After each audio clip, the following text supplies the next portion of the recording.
गाना लेके आई हूँ शंकर भगवान के, आप लोग सुनिए और लाइक भी करना, सब्सक्राइब भी करना, अपना प्यार दुलार हमको भी दीजिए, सपोर्ट कीजिए और गाना सुनिए। जक झोर के डमरुआ बजावे भोला, जक झोर के डमरुआ बजावे भोला, जक झोर के डमरुआ तोहरे दुआरे एक कोरिया पुकारे, तोहरे दुआरे एक कोरिया पुकारे, कोरिया के काया दे के भेजे बोला, झक झोर के डमरुआ बजावे बोला, झक झोर के डमरुआ बजावे बोला, झक झोर के डमरुआ तारे दुआरे कलांगना पुकारे, तारे दुआरे कलांगना पुकारे, लंगड़ा के पैर देके, लंगड़ा के पैर देके भेजे बोला, झक झोर के डमरुआ बजावे बोला, झक झोर के डमरुआ बजावे बोला, झक झोर के डमरुआ तोहरे दुआरे एक कन्या पुकारे, तोहरे दुआरे एक कन्या पुकारे, कन्या के घर बरा देके भेजे बोला, झक झोर के डमरुआ बजावे बोला, झक झोर के डमरुआ बजावे बोला, झक झोर के डमरुआ तोहरे दुआरे एक बाजन पुकारे, तोहरे दुआरे एक झक झोर के डमरुआ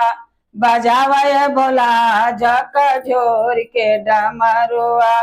तोहरे दुआरे एक बाजन पुकारे, तोहरे दुआरे एक बाजन पुकारे, बाजन के बालक देके, बाजन के बालक देके भेजे बोला, झक झोर के डमरुआ बजावे बोला, झक झोर के डमरुआ बजावे बोला, झक झोर के डमरुआ बजावे बोला, झक झोर के डमरुआ तोहरे दुआरे एक बालक पुकारे, तोहरे दुआरे एक बालक पुकारे, तोहरे दुआरे एक बालक पुकारे, बालक विद्या देके, बालक विद्या देके भेजे बोला, झक झोर के डमरुआ बजावे बोला, झक झोर के डमरुआ बजावे बोला, झक झोर के डमरुआ बजावे बोला, झक झोर के डमरुआ तारे दुआरे सब भक्त पुकारे, तोहरे दुआरे सब भक्त पुकारे, तोहरे दुआरे सब भक्त पुकारे, भगती के देके भेजा, भगती के देके भेजा भेजे बोला, झक झोर के डमरुआ बजावे बोला, झक झोर के डमरुआ भगतों के भक्ति देके, भगतों के भक्ति देके झक झोर के डमरुआ बजावे बोला, झक झोर के डमरुआ भगतों के भक्ति देके, भगतों के भक्ति देके भेजे बोला, झक झोर के डमरुआ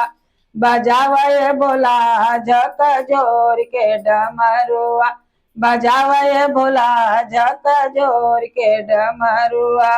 बोलो शंकर भगवान की जय। लाइक करिए, सब्सक्राइब करिए, अपने दोस्त